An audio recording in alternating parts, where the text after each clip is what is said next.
So you know that Moro character that the entire Dragon Ball community is rallying behind and loves right now because of his originality and the new breath that he brings into Dragon Ball? Well, I'm telling you right now that the newly leaked Dragon Ball Super 2 does not need Moro.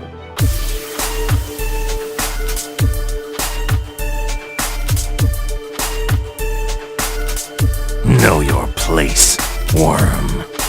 Prepare yourself. Damn Saiyan.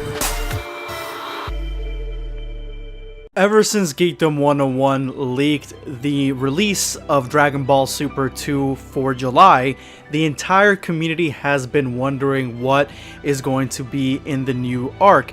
Is it going to follow the manga, the Moro arc, or is it going to continue with the Broly movie adapted into anime form? Well, I'm telling you right now that the consensus is that it's going to follow Moro's storyline in the manga, and that's not necessarily a bad thing. The manga is extremely popular right now because the story of Moro feels extremely fresh. His attacks, his abilities, they basically neutralize all key users in Dragon Ball, and that's something that for the most part Goku and Vegeta have really never had to face, at least not at this scale. I mean, we can all forget about Android 19 and 20. This is on a completely different level. So I'm not here to kill anybody's fun in imagining what this arc may look like once it's animated, and more than likely this is what we're going to be seeing in Dragon Ball Super 2. And for those of you guys who don't know, I know it's not called Dragon Ball Super 2, it's the continuation of Dragon Ball Super, but just to give Dragon Ball Super coming back its own title, I'm calling it Dragon Ball Super 2. As much as I would like to see the Moro story animated, I'm telling you right now, Dragon Ball Super 2 does not need Moro. Dragon Ball Super 2 can follow its own path, and I'm here to guide you through that path. I can tell you exactly what I personally think is the best future for Dragon Ball Super. So as most of you guys know, Dragon Ball Super takes place within the 5-year time span between the defeat of Kid Buu and the ending of Dragon Ball Z, where Goku finally meets Oob. That has been confirmed, there is no denying it. It's in this 5 years that Dragon Ball Super takes place. Well, what if I told you that Dragon Ball Super 2 can take place at the end of Dragon Ball Z? Now this is something for those of you guys who have been long-term fans and have heard my other discussions on the subject of Dragon Ball Super 2, have heard this rhetoric before. You guys know that I would love to see a story taking place after the 5-year time span. New and interesting characters, more adult characters from the kids that we know in Dragon Ball Z and Dragon Ball Super, and a completely different Goku and Vegeta. This could be the breath of fresh air the Dragon Ball Super needs. But there's gonna have to be some changes in there, and that's the reason that a lot of fans are hesitant about reaching the end of Dragon Ball Z, because at the end of Dragon Ball Z, we don't have Broly, we don't have Super Saiyan God, Super Saiyan Blue, no God Key in general, no Gods of Destruction, no Angels, no Jiren, no Hit, no Universes, no Universe 6, nothing like that. So there are a lot of changes that are gonna have to be made, so the end of Dragon Ball Z flows with the end of Dragon Ball Super. So you can probably kiss the end of Dragon Ball Z goodbye completely, because just like the Bardock special, it's gonna be completely retconned. You're retconning me? You can't do this to me! Do you know who I am? I'm everything! Ah!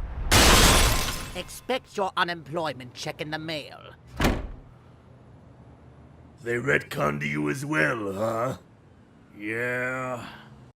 But don't worry guys, it's not all bad. We're actually left with a lot depending on how Dragon Ball Super ends, and that's the thing. The 5-year time span, that can be covered in the manga. It does not need to be covered in the anime. And even then, as I stated before, the manga follows its own alternate universe, its own continuity, so it does not have to have any effect on the anime storyline at all. So there is a lot of leeway and breathing room that the creators of Dragon Ball storylines have to make something extremely interesting for the end of Dragon Ball Z. Hell, the episode could start off the same way the ending episode of Dragon Ball Z started off, with Goku training Goten and Vegeta and Bulma coming to meet them after a long hiatus. Then we get the World Martial Arts Tournament and Goku ends up meeting Oob and letting Vegeta know, hey, that's the incarnation of Kid Buu, and then Vegeta could say a slick line like, well, I mean, Kid Buu's power level is completely weaker than any of ours, so he probably has no potential at all. And then we can get the realization that Oob probably has a lot of potential in him with some of the power spikes that he would be producing, especially in a sparring match against Goku, after Goku insults his village many times like he did at the end of Dragon Ball Z, which in my opinion was in bad taste. Now, the only divergence of this storyline is that Goku and Oob never just leave and that's the end of the series. I would have it so Goku takes Oob back to Kami's Lookout, and that is where him and hopefully Gohan, who hopefully returned back to fighting after early retirement, and they are training the next generation of Z fighters. The next series could be that. I mean, we could still have Goku and Vegeta be the main characters, but the next generation of Z fighters could be being trained by both of them, and I think it would be really cool to have, of course, Goten, Trunks, Oob, Marin, Bulla, and one more character, Broly. I know what you're thinking. Why would Broly be a student of Goku's? Well, Goku did say he would teach him new techniques, new abilities whenever Broly wanted, so it's not out of the realm of possibility that it takes Broly about 4 or 5 years to think about it and then come back to Goku and say, hey, I want to train with you. I'm done scavenging and surviving on Vampa. I want to come to Earth and train with you. And I think it would be a really fun dynamic, and it would definitely pull a lot of people who are in love with Broly, which is myself included, to embracing the direction of this new show. After that, we can have the new Z fighters facing off against villains that normally wouldn't be a problem for Goku and Vegeta, but because Goku is trying to train them to stand on their own, he wouldn't be able to help them. Now, I'm not going to theorize on what types of villains that we would be getting, other than the fact that more than likely a lot of their fodder training would be Frieza's soldiers, because Frieza would be still running around trying to conquer the galaxy, and these Z fighters are probably putting a dent in his plans. And any opponent that would be strong enough to scare Goku and Vegeta would need to be either Jiren or Moro level at minimum. But I do think there's a lot of room for growth for Dragon Ball villains, and they could keep bringing some of them back from the movies such as Cooler and Janemba. Hell, if the new Z fighters went around in an entire arc around the different universes, training under different masters such as the Universe 6 Saiyans, the Pride Troopers, even Ribrian's team, that would be pretty badass if you ask me. Other than that, that's all I got for this. I know a lot of you guys love Moro, and I like Moro as well, but I'm trying to think of the bigger picture here, and I really would want to see something brand new, more than I would want to see something that we've already read in the manga, especially since Dragon Ball Super has a history of the manga and the anime diverging. This is going to be Blackscape signing off. Take care, guys.